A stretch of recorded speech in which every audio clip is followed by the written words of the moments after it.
اگر آپ کسی کے دل میں اپنے لیے محبت پیدا کرنا چاہتے ہیں، کسی کو اپنا دیوانہ بنانا چاہتے ہیں، تو جمعرات کے دن صرف 5 منٹ کا ٹائم نکال کر یہ چھوٹا سا وظیفہ کر لیں۔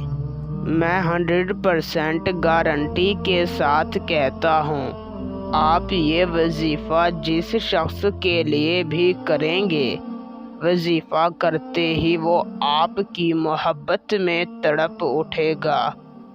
آپ کا محبوب چاہے جہاں بھی ہوگا، اس وظیفے کے اثر سے نہیں بچ پائے گا۔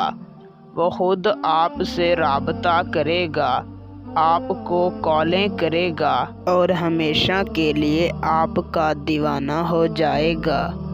آپ اس وظیفے کو کر کے کسی کے دل میں بھی اپنے لیے محبت پیدا کر سکتے ہیں، کسی بھی شخص کو اپنا دیوانہ بنا سکتے ہیں۔ نہایت ہی آسان اور آزمودہ وظیفہ ہے۔ تو بنا وقت کا ضیاع کیے آپ کو وظیفہ اور اسے کرنے کا صحیح طریقہ کار سمجھاتے ہیں۔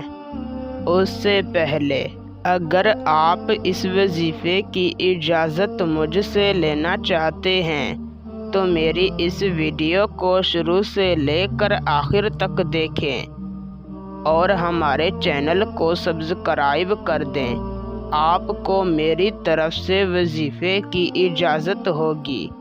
وظیفے کو کرنے کا طریقہ کار یوں ہے کہ آپ نے جمعرات کے دن بعد نماز عصر جس جگہ پر آپ نے عصر کی نماز ادا کی ہو اسی جگہ پر بیٹھ جانا ہے۔ اپنے مقصد کو اپنے دل و دماغ میں رکھ کر اول آپ نے 3 مرتبہ درود شریف پڑھ لینا ہے، پھر آپ نے صرف 300 مرتبہ یا عزیزو پڑھنا ہے اور آخر میں 3 مرتبہ درود شریف پڑھ کر اپنے محبوب کا تصور کر کے اس پر پھونک مار دینی ہے۔ پھر 2 بار اسی طرح کہنا ہے، یا اللہ تجھے واسطہ ہے تیرے محبوب کا، فلاں کے دل میں میرے لیے سچی محبت پیدا کر دے۔ فلاں کی جگہ پر اپنے محبوب کا نام لینا ہے اور 10 منٹ تک اللہ تعالیٰ سے اپنی محبت کی دعا مانگنی ہے، پھر واپس آ جانا ہے۔ انشاءاللہ 1 دن کے اندر آپ کا کام ہو جائے گا۔ اسی وقت آپ کو اس وظیفے کا رزلٹ مل جائے گا، بشرط یہ کہ آپ کا مقصد جائز ہو اور آپ نے وظیفے کو کامل یقین کے ساتھ کیا ہو۔ ضرور آپ کو فائدہ ہوگا انشاءاللہ۔